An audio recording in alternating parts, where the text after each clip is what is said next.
Bien, bonjour à tous.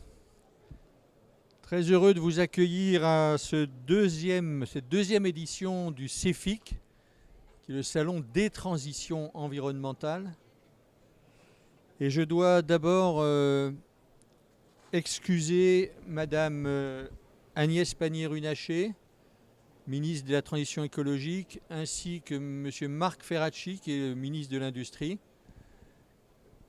Il y a des événements ces dernières heures qui ne vous ont pas échappé, qui ont changé leur agenda de participation. Alors, au cœur des transitions, pour lesquelles vous trouverez sur ce site un certain nombre de partenaires potentiels, il y a la question de la transition énergétique qui est au centre de toutes nos évolutions. Il y a l'exigence que vous connaissez d'accéder à une énergie décarbonée, valable pour les États, les entreprises et les individus que nous sommes dans leur vie quotidienne. Il y a aussi une question qui est importante, qui est celle dite de l'indépendance de la France ou de chacun d'entre nous vis-à-vis des différentes sources. Or, cette notion d'indépendance, on peut la traduire d'une autre façon. C'est la lutte contre le dumping climatique, c'est-à-dire la mondialisation de produits issus de pays qui n'ont peut-être pas autant de conscience de la transformation et de l'accès à une énergie décarbonée. Alors ça pourrait être un discours politique, mais ça a des conséquences extrêmement concrètes. Je vous donne un exemple qui date de la semaine dernière. Le Chili vient de fermer sa dernière usine d'acierie, donc c'est d'usine métallurgique, parce que tous les produits d'origine asiatique sont venus combler ce marché et ils ne peuvent plus, bien que ce soit le Chili, vous savez, le prix de revient horaire n'est pas très élevé. Malgré ça, le Chili se prive de sa principale usine de métallurgie. Donc c'est ça l'indépendance, c'est-à-dire qu'in fine, derrière ce mot, il y a nos avenirs, l'avenir de vos entreprises, l'avenir de la filière. On l'a bien vu, cette dépendance énergétique, c'est comme la dépendance aux matériaux qu'on a pu expérimenter malheureusement pendant le début de la guerre en Ukraine. Donc c'est un mot qu'il faut absolument intégrer pour se saisir de l'importance de cette question de la décarbonation, pour laquelle la France n'est quand même pas la plus mal placée. Alors, derrière ces évolutions, il y a une question que vous nous posez régulièrement. Quelles sont les aides ou les financements que nous avons de possibles pour accélérer notre transition? Cosmed, c'est l'association des PME ETI de la filière cosmétique, TPE également.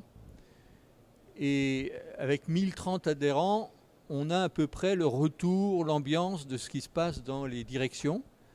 Et cette question du financement pour quelque chose qui n'est pas immédiatement perçu comme étant un avantage concurrentiel. C'est-à-dire on va pour la première fois travailler sur du long terme avec un objectif dont on ne voit pas bien comment on va le valoriser autrement que par un bénéfice d'image vis-à-vis du consommateur. Alors je crois que d'autres après moi pourront mieux objectiver ces avantages. Donc, dans les outils, n'hésitez pas à rentrer dans vos moteurs de recherche tout ce qui existe, parce que ça change tous les jours. Et avec ce qui se passe, ça va peut-être encore changer. Mais il y a une initiative que je dois vous mentionner, c'est celle qui date de la semaine dernière, qui a confirmé que l'État met en place, ou a mis en place dans le cadre de la la loi de finances 2024, un système d'obligation transition, c'est-à-dire un outil de financement doté d'un montant de 5 milliards réservé aux PME et aux ETI. Je vais dire pour une fois, mais je vais m'abstenir de le dire. Donc, c'est très important, c'est une obligation, donc qui va s'étaler à partir de 2025 sur 8 ans, avec un amortissement différé de 4 ans. Donc, c'est quand même un outil de financement dont la vocation est d'accélérer la transition énergétique. Nous espérons que les prochains gouvernements, quels qu'ils soient, garderont cette disposition. Elle coûte 5 milliards, mais ce qu'il faudrait mieux expliquer, c'est ce que ça va rapporter à tout le monde, y compris pour les entreprises.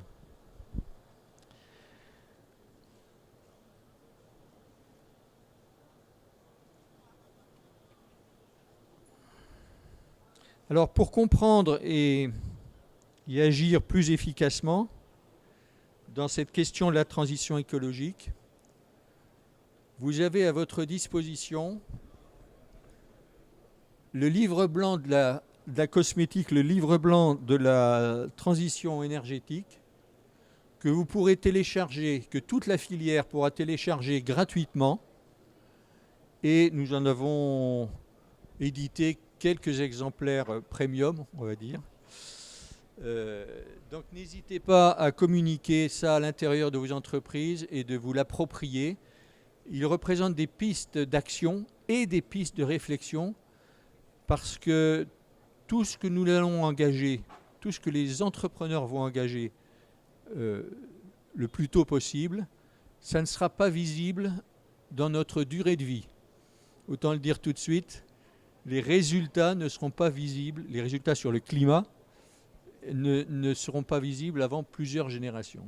Donc c'est certainement vraiment une action dont il faut s'approprier, et il est temps de démarrer. Je vous rappelle que le projet ITER, je ne sais pas si ça vous parle, mais c'est le système de fusion nucléaire qui est mis en place, qui a déjà plusieurs dizaines d'années et qui en a encore pour plusieurs dizaines d'années avant d'arriver au prototype. Donc on en est loin. Et à titre personnel, je ne suis pas sûr que l'accès à une énergie peu chère et infinie soit un bien pour la civilisation, parce qu'on sera incité à produire plus, puisque le coût de l'énergie sera, espérons-le, le plus faible possible, mais les taxes seront là pour rattraper, pour rééquilibrer, à mon avis. Bon, cette parenthèse étant terminée, je vous invite vraiment à vous approprier ce livre pour votre action, pour votre motivation, encore une fois, et c'est plus qu'important de démarrer, parce que c'est un des projets dont on sait quand il démarre, mais on ne sait pas quand il va se terminer. Ça ne doit pas être un motif de non-engagement, c'est très important. Donc je passe la parole à Mathilde, qui est notre responsable des affaires environnementales, qui va vous présenter la structure et le contenu de ce livre blanc. Merci de votre attention.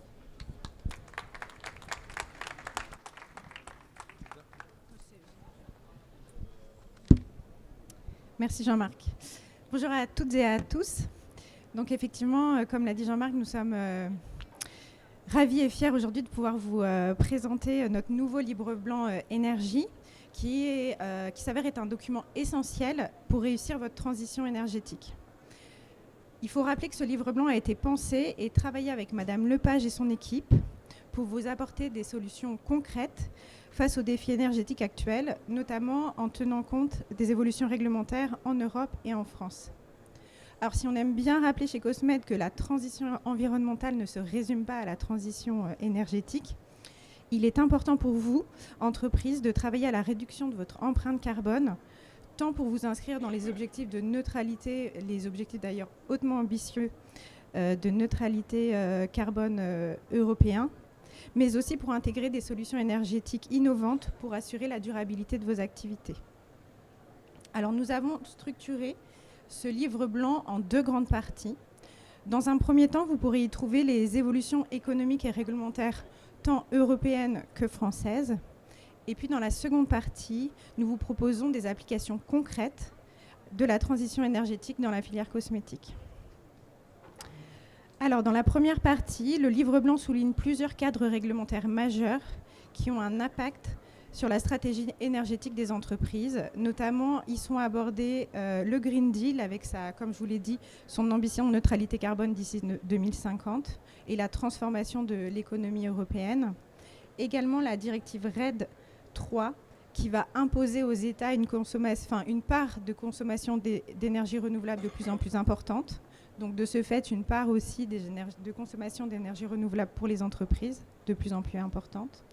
Ça adresse aussi la réforme du marché de l'électricité qui tend à réduire la volatilité des prix et à promouvoir des contrats à long terme pour les entreprises. Et puis également la directive CSRD qui introduit un nouvel exercice de reporting pour les entreprises sur leurs actions de durabilité. Au niveau français, il y a plutôt un focus qui est fait sur la loi APER et le plan de sobriété énergétique. Et puis pour mettre tout ça en œuvre au sein de vos entreprises, dans la seconde partie, on vous propose des solutions concrètes pour réduire votre dépendance énergétique et améliorer votre efficacité et votre compétitivité. Parmi ces solutions, nous avons identifié des opportunités de production d'énergie renouvelable, notamment sur vos sites de production et logistique. Nous adressons aussi la maîtrise des consommations d'énergie avec des possibilités d'autoconsommation collective, de contrats de performance énergétique. Et enfin, des leviers liés à la construction et à la gestion des bâtiments, notamment sur des enjeux de réduction des consommations.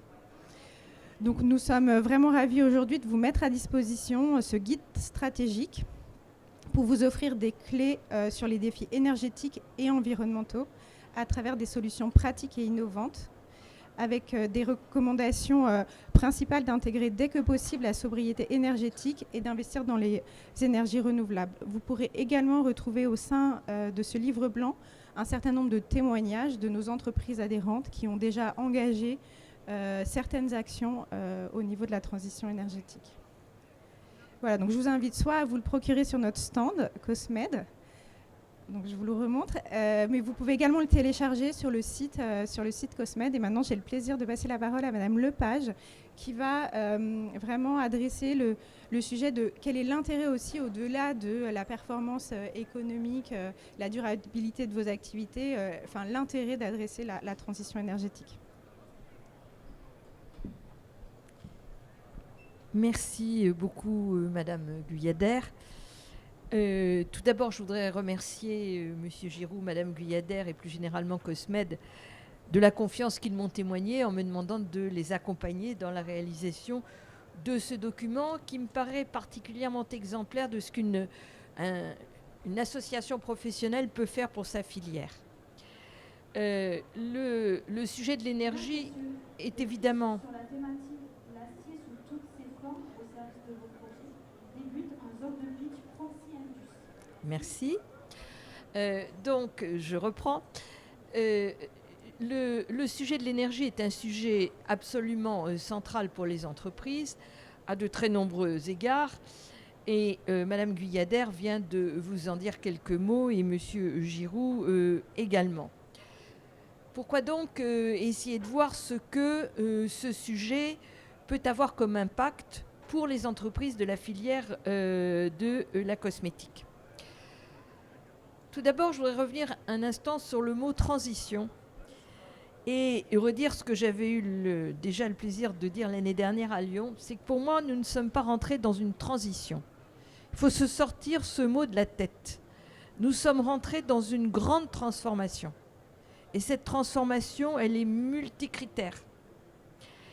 Et pourquoi transformation et non pas transition? Parce que la transition consiste à aller d'un point A, nous le connaissons, vers un point B, nous ne le connaissons pas.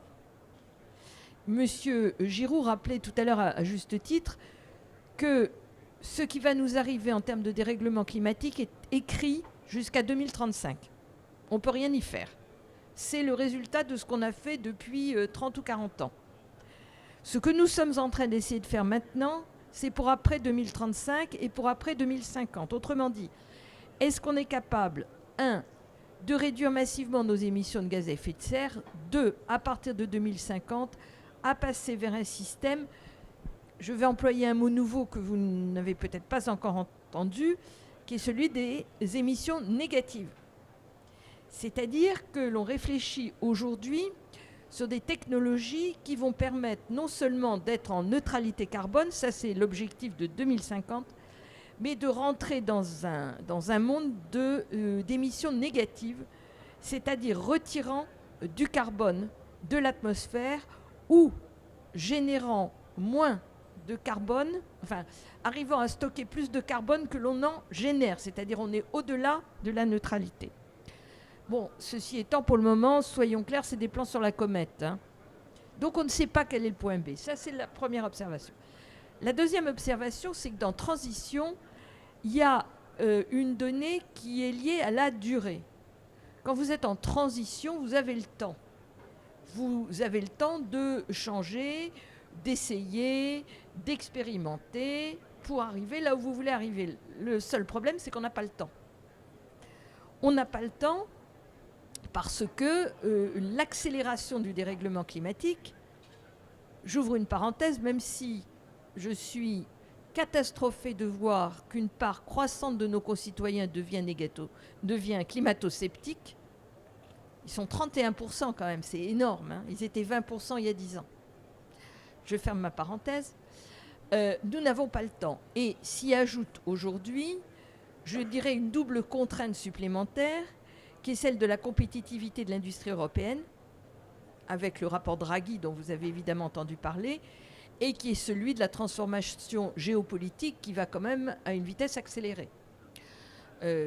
J'entendais ce matin, avant de venir, parler de la visite de M. Biden est en train d'effectuer au Congo, le Congo étant un des pays d'Afrique où les réserves de matières premières, cobalt, cuivre, lithium, il y en a un quatrième, sont parmi les plus importantes du monde. C'est-à-dire que les États-Unis sont en train de mettre la main sur les ressources qui ne sont pas encore celles des Chinois. Mais pour nous, les Européens, qu'est-ce qui nous reste? Pas grand-chose. Donc ce sujet-là, il est évidemment à prendre en considération. Voilà, donc c'est pour ça que je préfère le mot transformation au mot transition. Alors, pour moi, se préoccuper du sujet énergétique et de voir comment concrètement il peut jouer pour la filière, c'est à plusieurs niveaux d'intérêt. Le premier, évidemment, il est économique, c'est la question du coût de la production et de la consommation énergétique. À quel prix est-ce que vous allez acheter votre électricité? Avec un sujet qui est croissant, c'est une contradiction dans les termes entre le souhait de l'industrie d'avoir une électricité pas chère, parce que si on veut décarboner, c'est avec de l'électricité, donc il nous faut une électricité pas chère, et le souhait des producteurs d'électricité, et singulièrement du renouvelable, d'avoir du renouvelable et surtout du nucléaire en France, d'avoir une électricité chère pour payer les investissements. Seulement, ça ne peut pas être l'un et l'autre. Donc il va bien falloir choisir. La France avait un avantage compétitif indéniable avec une électricité relativement bon marché. C'est fini. C'est terminé. Notre électricité devient chère. Et elle risque même de devenir très chère avec le nucléaire. Et c'est un des problèmes majeurs que nous avons dans le mix énergétique qui est en train d'être préparé. Alors qu'on a une baisse constante du prix de revient des renouvelables, on a une hausse constante du prix de revient non pas du vieux nucléaire, mais du nouveau nucléaire. Donc la question du prix auquel vous allez acheter votre électricité est une question très importante. D'où l'intérêt, qui est très bien présenté dans cet ouvrage, d'essayer dans la mesure du possible d'être votre propre producteur d'électricité. Au moins, vous savez à quel prix vous allez pouvoir acheter votre électricité. Parce qu'en fait, ce sera vous qui allez la produire. Donc vous allez savoir qu'est-ce qu'elle va vous coûter, comment vous allez l'amortir et sur combien de temps. et à défaut de passer des contrats dits de PPE, de PPA, qui sont parfaitement décrits et expliqués dans le livre, donc je n'y reviens pas, qui vous permettent de garantir sur la durée un prix d'électricité qui va être de meilleur marché parce que vous serez dans un système d'autoconsommation collective, c'est-à-dire de production locale d'électricité. Donc, il y a un intérêt immédiat pour les entreprises, pour le prix même de leur énergie, de leur électricité, de s'engager dans cette voie. Ensuite, il faut bien voir que ce sujet est transverse. Et l'intérêt de l'ouvrage, c'est justement de vous montrer qu'il joue pour tout ce qui touche le bâtiment, puisque quel que soit le type d'activité cosmétique est la vôtre, il y a forcément un bâtiment pour l'abriter. Donc, les bâtiments, leur acquisition, leur exploitation. Et de pouvoir avoir une vision du prix de revient du fonctionnement d'un bâtiment sur la durée peut changer radicalement une approche d'investissement si on se limite simplement au coût d'acquisition du bâtiment. C'est pas pareil. Ensuite, vous avez tout le sujet qui est très important pour vous, qui est les matières premières. Et puis, les questions de transport et de logistique. Tous ces sujets, par le biais de l'énergie, sont traités dans cet ouvrage. Et donc, c'est une manière pour vous d'avoir une vision assez stratégique des différentes approches que vous devez avoir pour gérer l'ensemble des sujets de votre entreprise. J'ai parlé il y a un instant du prix de l'énergie et du sujet du prix de l'énergie rapproché au sujet de la réindustrialisation. Il y a deux autres sujets qui me paraissent importants, que j'ai rapidement abordé, mais je voudrais revenir dessus. Le premier, et ça a été abordé rapidement par M. Giroux tout à l'heure, c'est la question de la source énergétique et de l'indépendance nationale, voire de la souveraineté européenne, si au moins on raisonne à l'échelle de l'Union européenne. Ce sujet de la souveraineté est un sujet extrêmement important. Versus, regardez ce qui s'est passé avec la guerre en Ukraine en 2022, où nous avons été mis dans l'obligation, à l'espace de quelques mois, de changer totalement notre fusil d'épaule, avec pour conséquence évidemment une augmentation massive des prix de l'énergie, qui a eu des conséquences économiques non négligeables que chaque entreprise a pu mesurer. Le sujet donc de l'autonomie, de savoir d'où vient notre source d'énergie, est donc un sujet extrêmement important. Je rappellerai qu'il ne faut évidemment pas confondre l'électricité et l'énergie, parce que souvent c'est une confusion qui est faite. Quand on parle de décarbonation, on parle de décarbonation du système énergétique. Il n'y a pas besoin de décarboner l'électricité, elle l'est déjà.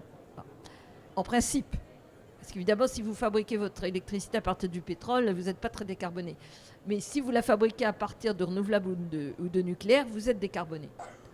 Donc, la question, c'est comment est-ce qu'on passe, pour les autres sources énergétiques, des sources fossiles à des sources décarbonées. Et comment est-ce qu'on accompagne ce passage par de la sobriété? Ça, c'est des politiques intérieures, je ne m'étendrai pas dessus. Mais sur l'autre point, il est très clair que nous sommes en train, en fait, de passer d'une dépendance à l'autre.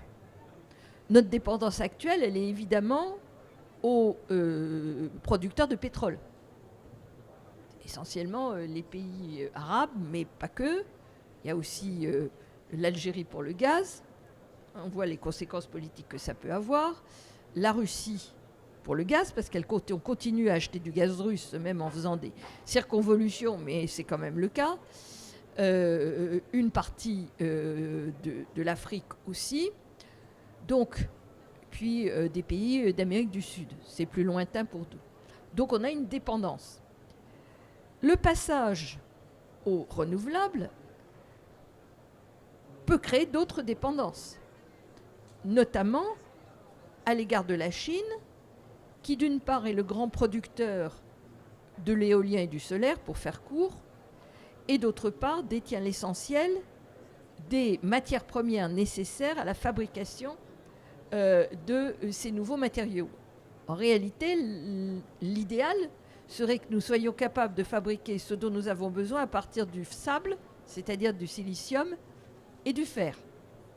Sauf qu'aujourd'hui, ce n'est pas le cas. Donc, il y a un risque de dépendance indéniable à l'égard de ces producteurs. Alors, nous avons du lithium en Europe, ça c'est plutôt une bonne nouvelle, sauf évidemment pour les gens qui habitent à côté des mines de lithium parce que c'est excessivement polluant, et on a un vrai sujet en France avec les mines de l'Allier. Mais globalement, on a du lithium en Europe, pour le reste, on n'a pas grand-chose.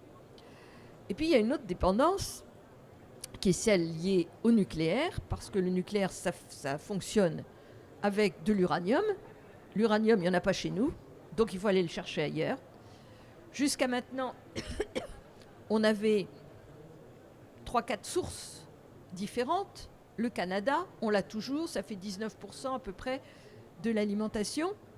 Nous avions le Mali, ça c'est mort, c'est terminé. J'entrerai pas dans les détails, mais c'est fini. Et c'était une source très importante. Et il y a le Kazakhstan. Le Kazakhstan, il est dépendant, c'est une source Rosatom, et Rosatom, c'est la Russie. Donc, nous avons une dépendance à la Russie sur le volet nucléaire pour notre approvisionnement en uranium, d'une part, et pour le traitement de nos déchets qui partent en Russie pour être partiellement retraités et que nous récupérons après. Et donc là, on a un souci, on a un problème. Donc vous voyez ce sujet de l'indépendance, de la souveraineté nationale et européenne sur nos sources d'approvisionnement pour assurer notre décarbonation, c'est évidemment très important parce que c'est des moyens de pression que nous avons. Et puis le dernier point, j'ai fait une brève allusion, c'est le match, si j'ose dire, Union européenne, USA, Chine. Notre compétitivité européenne s'est quand même considérablement affaiblie depuis quelques années. Le rapport Draghi en est l'illustration, si je puis dire, avec une question de fond qui est posée, qui est celle de savoir si l'orientation qu'a pris l'Europe avec le Fit for 55 et toute la réglementation qui va avec est une source de dangerosité pour la compétitivité ou pas. Et là, on voit bien aujourd'hui qu'on est en face de deux thèses qui s'affrontent.